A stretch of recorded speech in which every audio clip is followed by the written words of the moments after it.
With this being BC Cup weekend and the big day coming up on Monday, we thought we'd give you a little tidbits of what goes on at BC Cup Day and also let you know some of the horses that may be participating. This is BC Cup Day Monday. Perhaps you might be seeing one of these guys next year on BC Cup Day.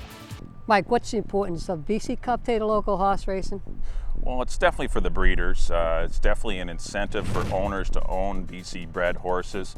That way they can pay top dollar and keep the breeding programs going. It's more of a churn. You want people to own BC breds and you have to have incentive for it. And those races are definitely incentive because they're restricted to only BC breds. And so therefore people can pay a few more dollars for a yearling at a sale and keep the breeders in money. How did BC Cup get started? It was probably kind of a copycat effect from Breeders' Cup. The Breeders' Cup started in 1983, the brainchild of John Gaines, and it was kind of copycatted in California with the Cal Cup in 1990. That's when it was initially there for just California breds.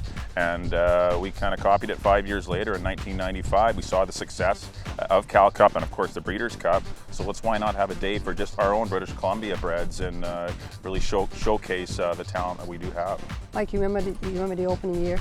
1995, yeah, they started. I remember all the winners that day, but I know What You're Doing Tonight won the filly and mare, the first distaff, and there were some pretty nice horses. We had a lot of nice horses here in British Columbia. You know, the Traveling Victors and the Police Inspectors, the Delta Colleens that were BC breds never got a chance to run on the BC Cup Day. Imagine what they would have done because they were so successful in open company races anyway. But it's been great to add to the breeding programs to get more more stakes winners in the province. Some memories from BC Cup Day? Well, there's been a lot of them. We've had so many nice BC breds in the province. You had your Lord Nelsons, Strawberry Morns. I would have to say Arctic Sun winning 3 consecutive BC Cup Classics would have to rank up there. But it's a tough call. But that's pretty tough to win 3 consecutive times. And Arctic Sun was a pretty special horse. The Stars.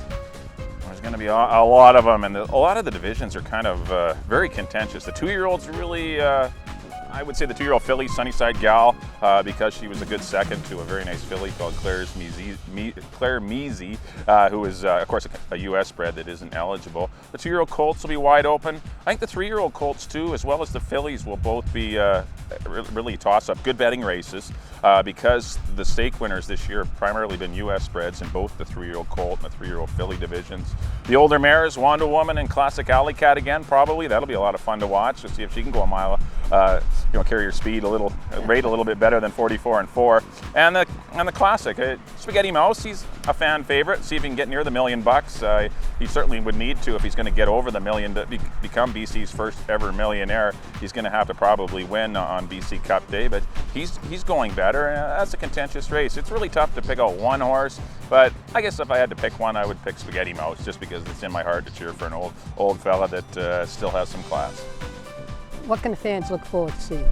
Good competitive races, big fields, hopefully great weather, but it should be great competitive race. It's always a fun day. It is. The atmosphere is great here. We all have other things going on track.